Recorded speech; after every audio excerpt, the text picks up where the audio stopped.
picture of them arriving home, right? Lovely. But the press, all they saw was that little stain in her armpit. That's all they saw. And you think, oh, come on. You should be celebrating. At least one member of the royal family can actually sweat. Let's get some guests on. Later, we'll have music from the one and only Craig David. But first, she's an actor, writer and producer and the comedy genius behind British sitcoms Motherland, Pulling and Catastrophe. It's Sharon Horgan, everybody! There she is! Oh. Hello. Hi. Lovely to see you. Happy New Year. Have a seat, too. This Scottish actor shot to fame in Cabaret and went on to star in Hollywood films and the hit TV show The Good Wife. Now he's back on the West End stage in Endgame. Please welcome Alan Cumming, everybody! Oh, he was. Energy. Marvellous. Have a seat, too. Joining Alan in Endgame, this man has managed the rare feat of going from child star to one of our busiest actors on both stage and screen. Please welcome back Mr. Daniel Radcliffe!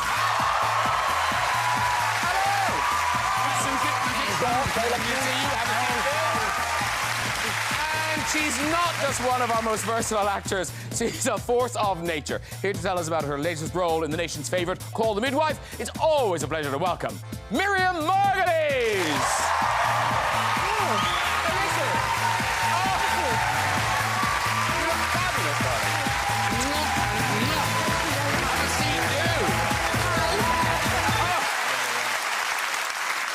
Hello, everybody. Hi. Hello. Wait, are we still saying Happy New Year? Happy New Year. Yeah. Why not? Yeah. Why not? Now, Miriam Margolyes, is this it now? Have you been banned from daytime television? Well, I said twat or twat, and apparently it's one of the worst things you can say. Is it? Yeah, but well, they sent me a list of the things... And you memorised it? Well, one of the words on it was one I had never heard of. I don't know if you have. What was it? It was munter. Munter. Have you ever heard of that word? How do you spell it? M-U-N-T-E-R. Munter. Yeah. What does that I don't know mean? where it originates from, but I think it means an unattractive woman. Yeah. Or I didn't know it was gender specific. I think it can be. I think it can be either. I think it can be both. Yeah. I've never heard of that. Well, has anybody heard it in the audience? Oh, wow. Lovely crowd. Yes, we've all been called that. Yes. What was the TV show? It was called This Morning. Oh. Yeah. It still is. Yeah. But actually, Sharon Horgan, you've had a daytime television experience. Yeah, I dropped a carrot on Sunday brunch and I said, shit! Is that a euphemism? Dropped a carrot? No, I did. I was, you got a carrot, dropped some of it, and got frightened and said shit. But was it in Catastrophe that your mother didn't like all the swearing? No, I think my mother was fine with the swearing in Catastrophe. I did an interview once, and the journalist said that I used the C word... Carrot. Carrot. That I said carrot quite a lot. Quick. And she... He's He's so quick. No wonder you're our favourite guest. Talk amongst yourselves. Sorry. Yes. Yeah, she just didn't enjoy that. I just blamed the journalist. Now, Daniel Radcliffe, presumably you are familiar with Miriam's potty mouth because... are you? Because you were in Harry Potter, but did you actually work together? Yeah. Yes. Yeah, We absolutely. did. But I don't remember. I've been told there was a swear jar involved on set, but I can't remember that. I don't even remember you swearing a lot in front of... I was probably careful when it was you, Okay. but when, you know, with the other kids, I didn't bother. He's the lead. Yeah. I was just talking backstage, if that's what you call that funny little right, Miriam. grubby area. And apparently it's 20 years since Harry Potter came out. Since we started filming the first one. And your balls have dropped since then, I can tell you that. It's a relief to us all. I hope so. Yeah, because they're just wee kids then. We get it, yes.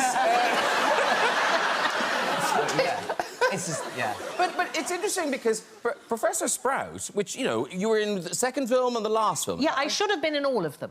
Yes. And that was a grave oversight, and I'm holding you responsible. I told them. But anyway, it was wonderful to be in the two that I was in, and I'm very proud of it. But you do get recognised as Professor Sprout. I do. I mean, I think I've changed since then, but people do recognise me. And funnily enough, in Lithuania, Lithuania? Have you come just to see Professor Sprout? I don't think so. Are the films called Professor Sprout and the Dead Reality?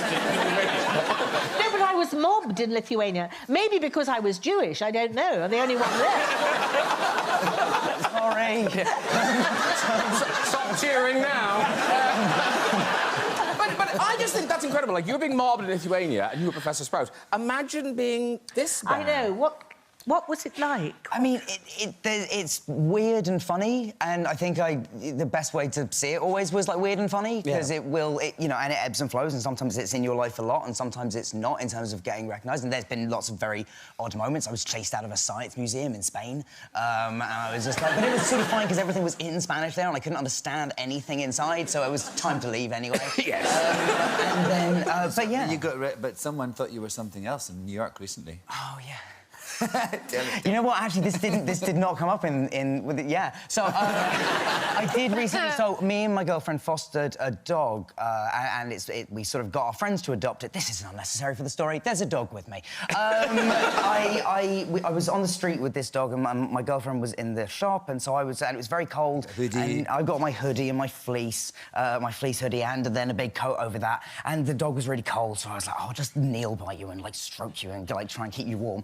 And then I saw this guy like look up at me like 10 yards away and smile, and I was like, yeah, and just carried on. And then he walked past me, and he came back.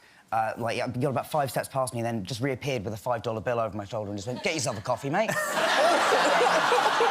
I really, like, my girlfriend came out, and I was like, I don't think I'm wearing nice clothes, I thought. Like, I don't know. Yeah, so I was very much...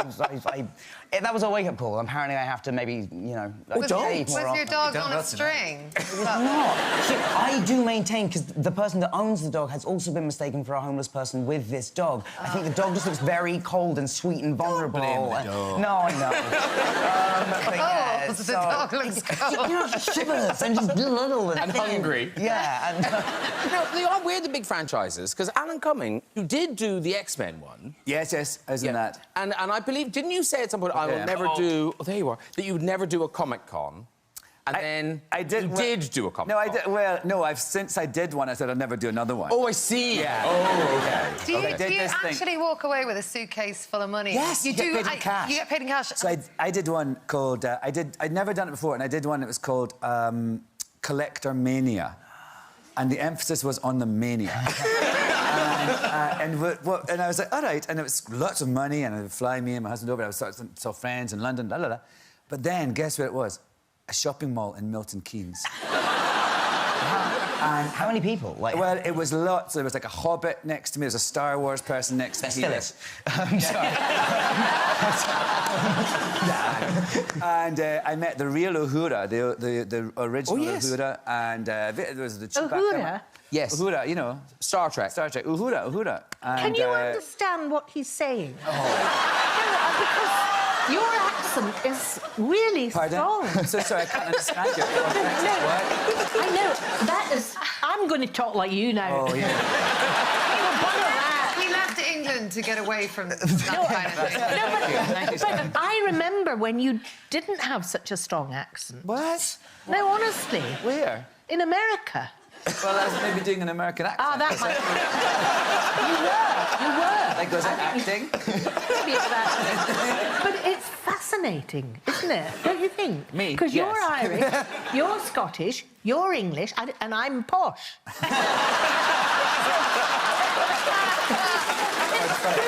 Sorry, go on. So everybody was there, all these different people from all different films and everything like that. And it was in a shopping mall in Milton Keynes, and you were in these rows, sort of, you know, you were behind these desks, and they would say things like, Alan Cumming, Nightcrawler and blah, blah, at number 13. Good time to go to him now. The line's down to 6 people. It was just mortifying. And then you had to wait and get paid, and you got paid in cash. So I decided I didn't like it. I didn't like being in Milton Keynes, and I felt there was all sort of... I felt a bit whore. I felt a bit of a whore. And then people would come dressed as me and X-Men to be... And I didn't know what to say to them. And so... And they were nice and everything. But anyway, I got the money, and I went back to the hotel, and I got Grant, my husband... I took my top off, and I got Grant, my husband... I put all the money... It was like, you know, when you rob a bank, it was in little things like that, little thing. And I put all the money all over me like this, and I made him take a photo. I said, I never want to forget what a whore I am right now. Whore, yes. Right, Miriam Margolyes has been delighted again on television screens in Call the Midwife. It's Sundays at 8 o'clock on BBC One, and you can still catch the Christmas special on iPlayer. Now, are you now the Mother Superior? I am. So you're Mother Mildred? I call myself Mrs. Shapiro, actually. But I am the only Jewish girl in the convent, yes. And you love this job, don't you? I love it. And did you... I mean, you actively canvassed to be in Call the Midwife? I went down on a lot of people to get that job.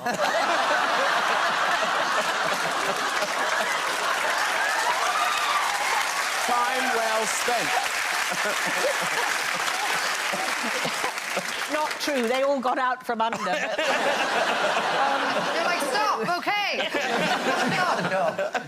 I do love it. I do love it. And listen, before we talk about it, we've got a clip of you in action.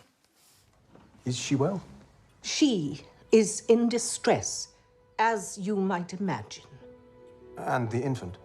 Primrose has as yet to be reunited with her mother. Perhaps continued separation would be best for all concerned, if adoption is planned. Is adoption planned? Obviously.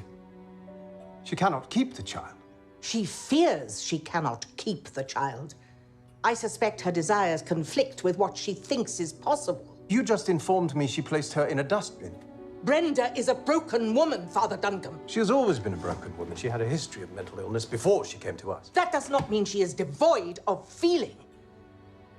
I venture to say that it means the reverse.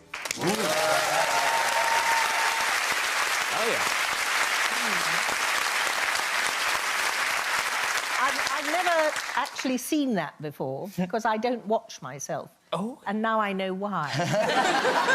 Bit of overacting. You were there. very good, kicking priest ass. It was excellent. Did you believe that? Broken woman. I did. love that. Yeah. Well, it's a terrific series, and I love it. It is a lovely, lovely series. Yeah. But the thing about nuns, though, is well, Sharon, can you watch Call the Midwife, or does it like bring back kind of terrible memories of school? Oh, yeah. I mean, I am a fan of nuns, honestly. My auntie's a nun, and she's a great, great person. But the nuns I was taught... I went to a convent school, so the nuns I was taught... I mean, the head nun was... I mean, a fiend, oh, was she? My God. She was about 6'2" as well. I mean, she was enormous. And she had a twitch and a squint on the same side of her face. And she was full, like, old-school hellfire and brimstone. We all had to bring our Bibles to assembly morning and afternoon, take them out. It was always the Old Testament. Which is well, it is the nice best. stories are. The Old Testament is best. You know that. But yeah, one. she was just incredibly strict and. Did she hit you? No, she picked on me once for... you weren't allowed to walk on the back of your slippers. It was just one of the rules, because it looked sort of slovenly. Oh, yes. And also, I drew a face on a diagram of a uterus in biology. But those two things combined, when we were in assembly, she called me out. She didn't say my name, but she talked about a girl, you know, who had done these certain things and said I was the spawn of the devil and a child of Satan. And I remembered, like, I remember feeling... She was like, overacting, I think. And, Alan, we found a nun connection from your school days. This is Carnoustie High School, but these aren't real nuns. But that is really you. Ah. Is that you? That's me. Big basket. Well, you know what to say. And that was a play called Bonaventure. Yes, and it was a high school play. I had actually sexual relations with some of those nuns. Oh, really? For real? We were struck that Lewis Capaldi... Schoolboy fumbles. I thought you were gay. I'm confused. Are you bi? I'm bi. Are you really? So glad to hear from you. She's interested now. Yeah. No, but you know, bi is interesting. Bi is interesting. But now you're married. You're not. Now I'm married to a man. But you were married to a woman, weren't you? When I knew you, you were married to a girl. Well, you know me now. I mean, now you're not married to that lady. No, not for, like, decades, no. Do you feel more you now, or... I mean, don't you think it's interesting when you... Ish. Oh, OK, well, I'll stop talking about it, but I just think it's fascinating. I think it's interesting that people don't talk about it more, and that if you... I think, you know, in our life in general, everybody wants things to be black and white, and sometimes they're grey, and they're grey for me. They've always been grey, and I'm determined to keep them grey. Grey! Let's see if we can play. Well, I agree with that. Year of the grey. Here's the grey. That's great. And because I'm working around the couch talking about school days, you think, oh, he's going to go to Daniel Radcliffe and talk about... But you didn't go to school. I mean, I went to school. But very briefly. Yes, I mean, yeah, I died sort of the first 10 years and then, well, however long you go to school for. Yeah. I'm not very experienced at it. Yeah, but yes, I went to school on set and just wasn't there very much, and it's one of the things I loved about Potter was because it got me out away of from school. Did you have to do any exams? Yes, I went back for exams, which sucked.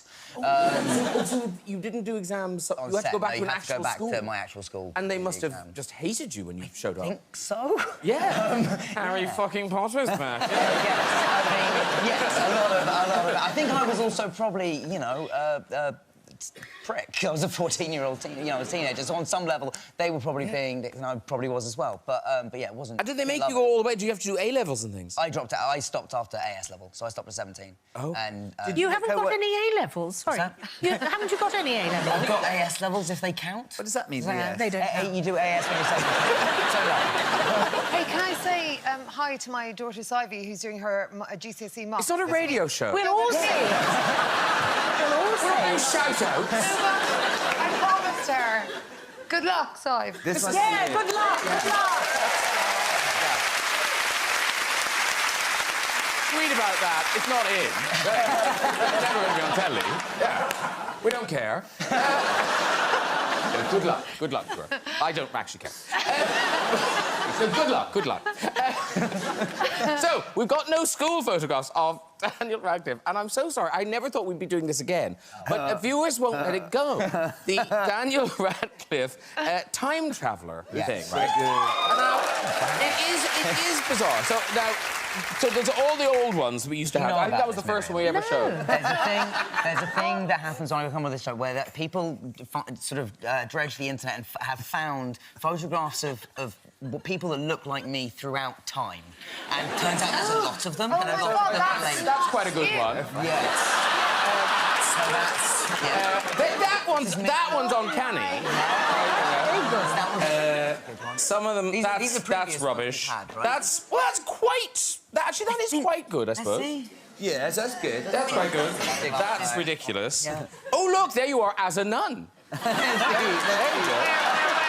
Oh, yeah. I feel like getting less like me and just forward like a person with glasses. This is still one of my favourites because you look so happy in this one. I think this was when you were time travelling. You hit a really good bit of your life here. There you go. I think you were in love. We've got some new ones. We've got some new ones. Other members of my family. Now, weirdly, we found one of you. I think you're married to Robson Jerome. Yeah, that's good. Do you not look happy? You got That's a bad body of your life. That's a what the... I take issue with... Yeah, no, that's nonsense. But okay. This one is good. This is, again, another very, very jolly bit of his life. Daniel's really loving life here. Hello. That is just... Okay. We turn to theatre, ladies and gentlemen. Daniel Radcliffe, Alan Cumming, together at last on the West End stage in Samuel Beckett's Endgame. It opens at the Old Vic, I don't want to worry you, on the 27th of January till the 28th of March. So, I mean, you know, they know Endgame by Samuel Beckett, but sell it to them. Tell them what they need to know. Thanks for giving us the hardest possible intro to that question. No. But it is a hard play. It's a hard play. Samuel Beckett plays are hard to talk about, but try. Well, it's about death. If you want it, yes. And the end of the world. Yes. And disease. And aloneness against community. Yes. And lost hope. Lost hope. Miriam's also done Endgame, so Miriam, chime in, please. Yes. Yeah. Sharon, and No, you're all right. But you know, it's like a vaudeville act in hell. Yes. Okay. That's and you play Ham? Yes, and I will be being a big ham as well. I won't hear it. And Daniel, you play Clove or Clove. Clove. They are sort of. It is. You're four people in a room. I'm sort of Alan's slave and servant, so and we are just locked in this sort of relationship where we hate each other but can't tear ourselves apart. But it's funny. It is also funny, and somehow that happens. And famously, there's the parents in Dustbin. Yes. And Miriam, you played the mother at the National. I think we've got a picture of it. Great. There you are at the National. It's a glamour photo. And That Frank Kelly. That's Tom Hickey. Tom Hickey. Oh, that's Wonderful Tom Hickey. And did you have to be in the bin for hours? Hours. Yes, hours. Did you? Did you?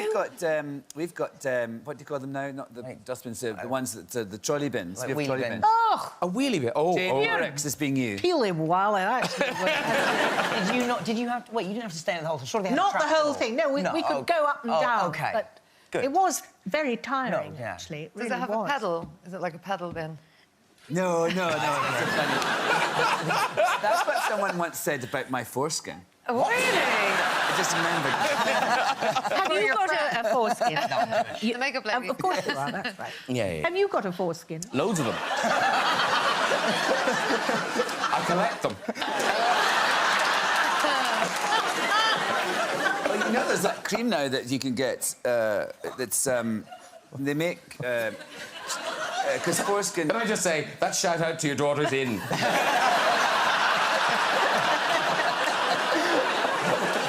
I thought there wouldn't be time. There will. No, do go on, Alan. There's a potion that you could get for your face that's made from foreskins. Why? Yes. I wonder what they did with them. To send them off and, you know... Well, I'm ladies- feeling a bit divided about foreskins, actually. Why? Because men are dirty, and they don't clean round the rim. Oh, there we are. They don't. I'm sorry. Do you know the word smegma? Oh, my God. Well, Sharon, are there any other members of your family that you'd like to give a shout-out to? Because I have a feeling your daughter may not be watching this now. go on anyway, sorry. No. Endgame. Endgame. Yeah. And Endgame. Opening January 28th. Yeah.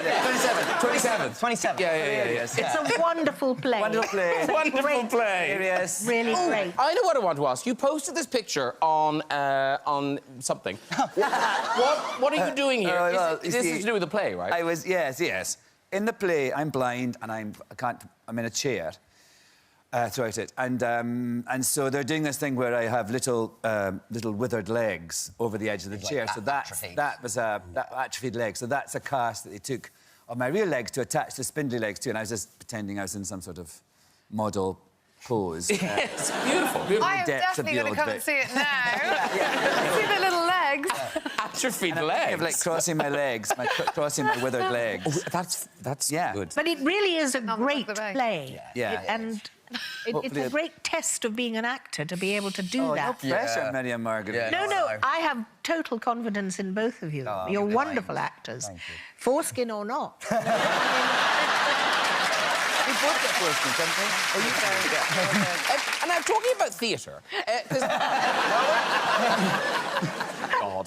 First show back. Did it have to be this hard? But no, I do think it's interesting, Daniel, that theatre, what you've done is really clever because you've used it kind of to prove your mettle as an actor and to kind of reinvent yourself. Well, it also sort of, I think it makes you better. Like you have, it's really, it's hard work, and I think it also gives you a lot of confidence to know that I am not just entirely a product of editors and directors and to know that you can in some way do it on your own and exist outside of that is really nice, and it's also fun. Like I love film sets and I love being on them, but you don't get the sort of raw rush that we're going to be that I'll be dreading in 2 weeks. But you don't get that from anything else. Because Alan, obviously theatre is very important to you. Kind of cabaret brought you to America and all these amazing things. How many times did you do cabaret in the end? 3. I did it in London with Jane Horrocks, actually, who's playing the part that you played. Oh, is she? Yeah, Jane Horrocks and Carl Johnson's my dad. I must see that. And it's so funny. I was saying to Jane, 26 years ago, she was my sexy co-star in Cabaret. Now she's my mum in a dustbin. That's show business. That's the acting industry for ladies. Yeah, for ladies. Well, that's... But I did it in London, and then I did it on Broadway, and then I did it again on Broadway just a few years ago. I went back and did it again before I die. And which time did you have the thing where it was really hot? Do you know the story I'm talking about? Always hot, Graham. When I got hit on the head? Yes. That was the first time on Broadway. Oh. So what happened was I was going to do a film, so I'd gone to LA for a costume fitting, and I came back, and in the plane you get all funny, your tubes you get all funny. So I did a neti pot. You know that little thing? You put salty water in a thing, and you go up like this, and it goes up your nose and comes. You know that thing? Yeah, I know that thing. I love them. And then so it's like a thing to clear out your tubes. Okay. With salty water. Kosher salt, actually. Shout out to the Jews. That's good. So I was doing the show that night, and I'm sort of lounging provocatively, on the top of the thing. And like when surfers get that surfer's drip thing, where an hour after the surfing, suddenly this stuff gushes out. Well, I'm just lounging like that, and all of a sudden, a gush of water just comes out my nose and down my bare chest. And I'm like, whoa, not so sexy now. And so I kind of, amble over to the side of the stage and blow my nose, and then I sort of had to get down the stairs and back into the play. And because it was a different route that I was taking, because I was now off the side, I ran right into a light.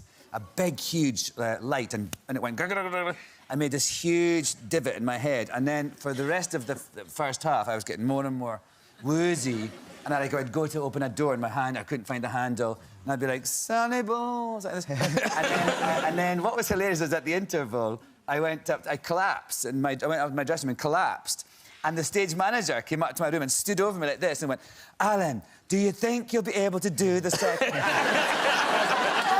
to go to the hospital. So there were all these people suddenly were in my room. They're all freaking out, And I had to go to the hospital, and they were trying to get my clothes off. And I was just... Because at the end of the first act, I had a swastika on my bum, and I lifted up my coat, and that was at the spotlight on my cheek, and that was the end of the first act. Symbolised the rise of, fascism. Mm-hmm. My bum was a conduit to a political message. And, it's been a conduit for a lot of things, honey. Cheers. So anyway, I was like, they were all trying, get quick on in the car, so you've got to go to the hospital. And I was just getting wet wipes and going like this, and what are you doing? I said, well, the doctor might be Jewish and I'll be angry I have a... and then I got to the hospital, and it was indeed a very hot night. It was a summer night. And I was all like, I got tubes in me and wires and everything. And there was a lady who'd been in the audience, had fainted with heat stroke, and was taken to the hospital and was in the next room to me in that same hospital. Wow. And so they came in, and I was like, mask on, and said, Alan, there's a lady next door, and she was fainting, and blah, blah. Would you go in and say hello to her? I was like, what? And so, anyway, I heard them, and I'm in my trolley, in my little, stretcher on wheels, what do you call it, and with tubes and everything. And I heard them go, you know how you were so sad, you were so excited to go and see Alan Cumming? And she goes, oh, I waited for months for my ticket. I can't believe I missed seeing him. And they went, well, here he is.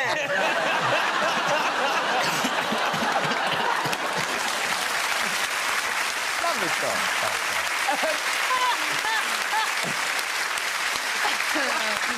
Here's the thing. There's a true story behind our final product of the evening. It's Sharon Horgan bringing us Military Wives. It opens on the 6th of March, and this is that famous story from a few years ago. Yes. The Military Wives Choir. Yeah. So, but it's that true story, but they've fictionalised it to a certain extent. Yes. Well, I mean, it's inspired by that. It's inspired by this group of women on a military base who set up a choir to sort of help take their minds off the terrible situation that their partners are in, and it was when they were sort of deployed to Afghanistan.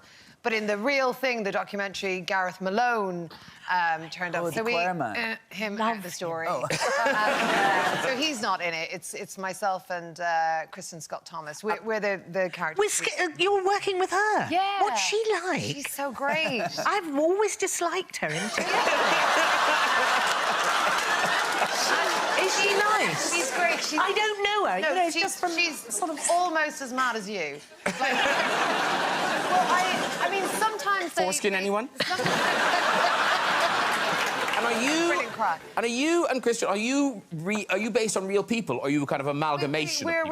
We're an amalgamation. Both Kristen and I thought we were too old for both of those characters anyway, and would often laugh about that. But yeah, we're loosely based. And it's one of those things, because it's something about groups of people singing. It is instantly moving. It is instantly moving. Like that documentary, I couldn't get through it. I just sort of blubbed constantly. But also because it really did bring them together. It really did sort of create this beautiful friendships and camaraderie. And we had it even like in rehearsal. Like we didn't get a huge amount of rehearsal because our director, Peter Cantanio, he didn't want us to sing very well, which was not a problem, by the way. But he was, anytime he saw us sort of practicing or whatever, you know, he'd sort of freak out and tell us to stop. Like, because he wanted us to get better over time, like they did in the choir. They started out with... Is this a play or a television? No, it's a movie. It's a movie. Oh, it's a movie. Opens on March the 6th. Oh, I really want to see this. Yeah. You can see a little bit now. We've got a clip. This is you and Kristen Scott Thomas, I know. She's so lovely. I've met her. She's very nice. She's nice. She's very darling. Nice. Very nice. Very nice. She's super funny. Not convinced. Here's the two of you at loggerhead. Everyone up. Here's your starting note. I'm going to count us in. 3, 4. Shout, shout, let it all out. These are the things I can do without. Come on. Louder. I'm talking to you. Come on. Let rip. Violent times. You shouldn't have to sell your soul. That's good. In black and white. They really, really ought to know. Okay, really belt it out this time. And can we hear the T's, please? Enunciate. You shouldn't have to shout, shout, let it all out. These are the things I can do without. Come on. I'm talking to you. Come on. Look, I understand you want them to be passionate, but really, it just doesn't sound very good. They're having fun. And it's better that than sounding joyless and in tune. I don't think projection is our issue. I mean, all the top can down. This reminds me of when my parents got divorced. Oh, that's wonderful. I'm going to see that. You can sing, can't you? Well, I mean, you saw and heard. Well, no, not really. I think everyone sounds better together. Like, and that's what made us really close, and that's why I kind of understand why these amazing, brave women like wanted those choirs in the first place, because it just brings them together. Yeah. Hey, but listen, you're very successful now. You've written Pulling, Catastrophe, Motherland, Divorce, and you've talked in interviews about how, you know, you're very open, you mine your own life for a lot of the elements of these things. Yeah, I mean, it's tricky. Like with Motherland, because I do the school drop and you hang out, you know... the mums and... in the school playground and at the school gates, you would turn up to pick your kids and just sort of glance to your left and go, right, well, there's at least a portion of an episode. And it was just there. It was like shooting fish in a bowl or whatever the saying is. But is it true that the character that Diane Morgan plays... Yes. in the that she's really closely based on somebody? She is very heavily based on my my very good friend, and it's fine because she knows. And she didn't know, like from the offset. But once we filmed it, She guessed. No. I actually showed her a rough cut of it because I was feeling like she told me a story that is wholesale in there. So I wanted to show her that scene, and yeah, she was delighted. She was absolutely fun. But some people, like there's one mum at my kid's school who, for the whole first season, she's like, when are you going to put me in it? You know, when am I going to see myself in it? And so for the second season, we came up with this new character, and it's like, again, it's just her. It's her. And one night when she was really drunk round in my house, I thought, well, I'll show it to her. It wasn't that flattering, you know. I mean, I took her bad bits, and I showed it to her, and she was just like, and I was like, it's you? And she's like, no, I don't. I can't see it, babe. I just... That's not me. I think you... And people don't see themselves. They choose to see what they want, don't they? Which is kind of lucky. But now, talking of mining people's lives for drama and comedy, Miriam Margolyes, things happen to you. Like, is it your house near Dover? Oh, yes. Yes. Actually, I'm glad you brought that up, because I do rent my house. And if you're interested... To other people. I mean, she owns other people. And it's the nearest house to France, which is very important in this story.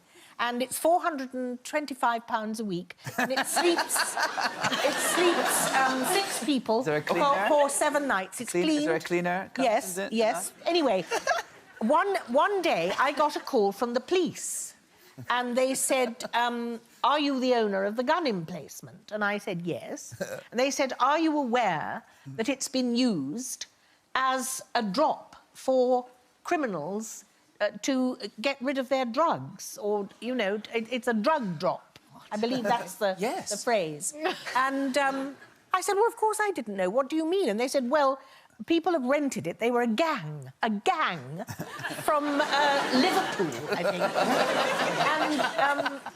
And they took my house, and they dropped the drugs in the bay, and there was a helicopter that came on the roof. It's a flat roof, you see. And they had cocaine. They had something like 13 million pounds worth of... What? No, it wasn't like a little thing. This was a massive... What? A massive... 13 million... Jesus Christ. Pounds of cocaine. That was street value. No, I don't... I've never not street value. No, that was like wholesale. Oh, wholesale. Yeah. Listen, it's wholesale, of course. Well, of course, I was horrified because I didn't know. I mean, I don't have anything to do with the people that rent it. No. I just take the money, you know. Yeah. And, and I could get more for it because it's really lovely, actually. But what was upsetting to me was when it was reported, of course, in the Daily Mail, all the people online said, oh, she must be in it. You know, she's part of the gang. Oh, what? yeah. No, they did. And they were calling me Miriam Escobar. Never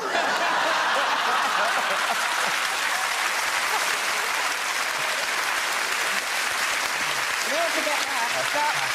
Very good. Right, it's time for music. And it's 20 years, unbelievably, since this man burst into the spotlight with his debut album, Born to Do It. Now he's back performing an exclusive medley. Please welcome Craig David.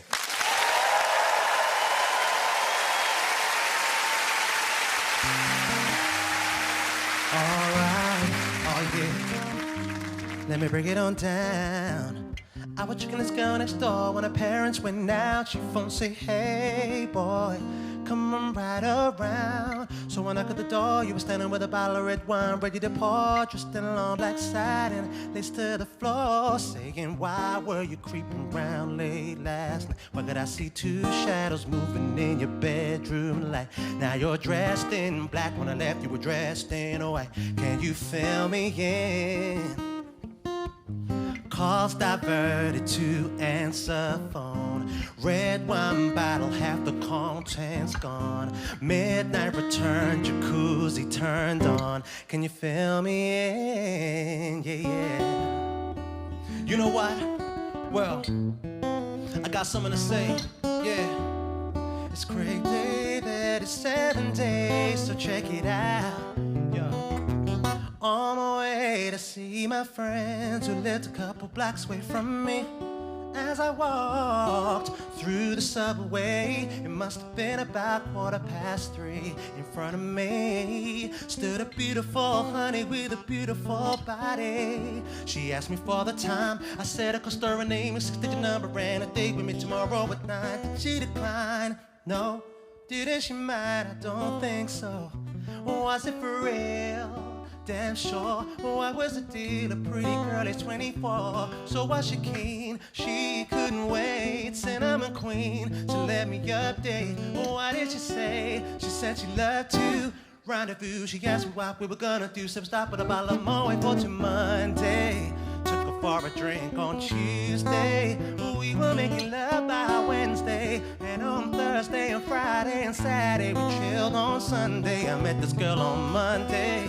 Took her for a drink on Tuesday. We were making love by Wednesday. And on Thursday and Friday and Saturday we chilled on. Yo, break it down. Break it down. Since I met this special lady, oh yeah, I can't get her off my mind.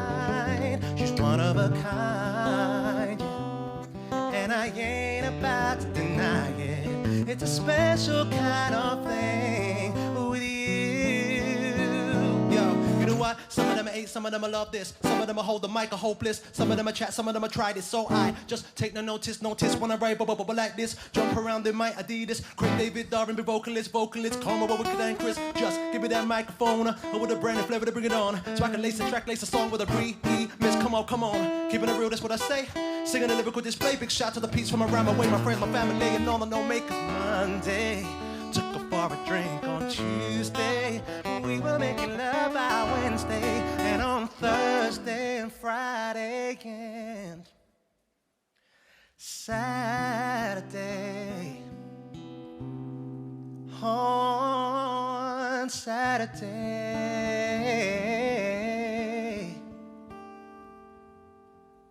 Oh, we chilled on Sunday.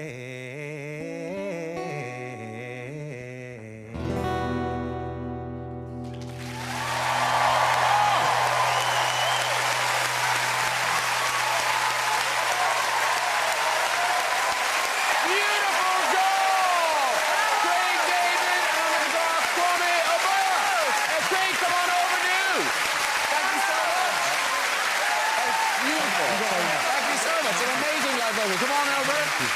This is Sharon, Alan, Daniel, Miriam, Craig, David, right there.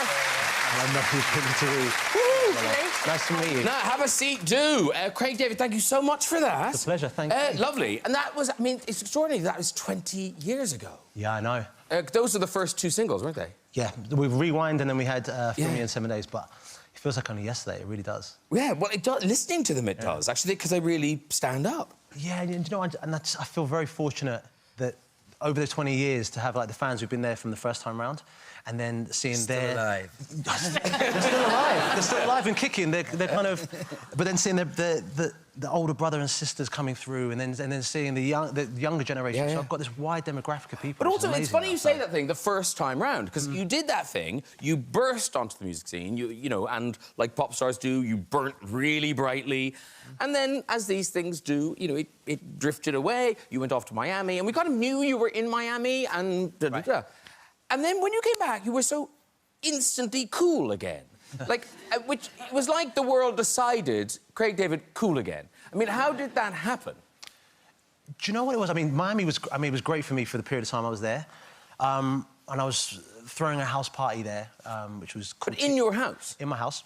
It started off as like 10 people, pre-drinks before we went out. Nice and easy. Couple shots and we were good.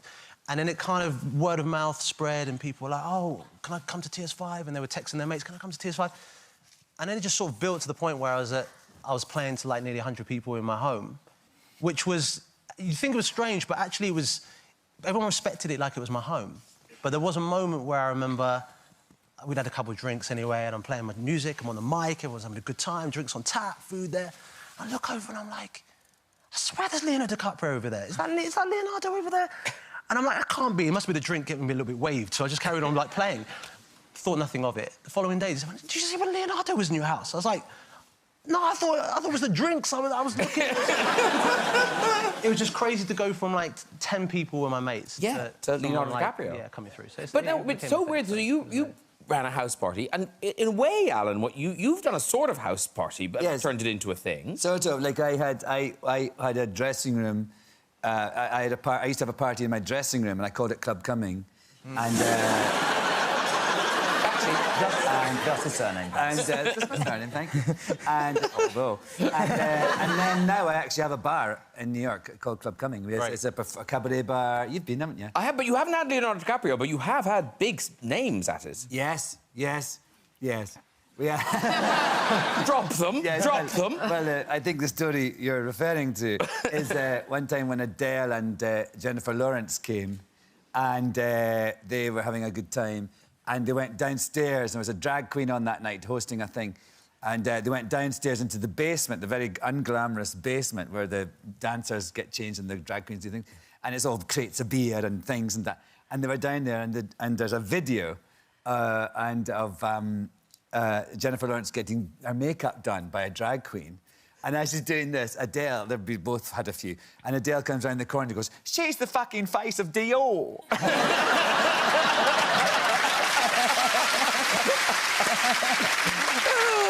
Now, Craig David, you are on a UK arena tour. Now, is this to celebrate the 20 years? Or is it? Are you going to be doing new music, or is it all the old stuff? No, we're going to do both. A little bit like the New Year's Eve party. Okay, yeah. So it'll be like some of the nostalgia with the full band show, and then I'll switch into more of the party, TS5 house party that we were talking about, the second half. So people get a bit of everything. Presumably tickets for that, because it's later in the year, isn't it? It's spring? So it's April, yeah. April. And you're going all around the country, and I know you finished with 2 nights at the O2, and one of them is already sold out, so... Yeah, so it's been brilliant. I'm really grateful. Well, listen, thanks for that performance, and good luck with the tour. Craig David, everybody!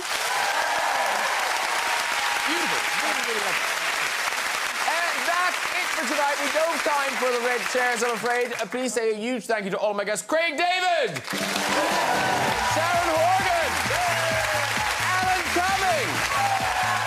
Daniel Radcliffe! And Miriam Margolyes! Join me next week with singer Michael Kiwanuka, comedy genius Jennifer Saunders, actors Michael B. Jordan and Jamie Foxx, and the legend that is Sir Patrick Stewart. I'll see you then. Good night, everybody. Bye-bye!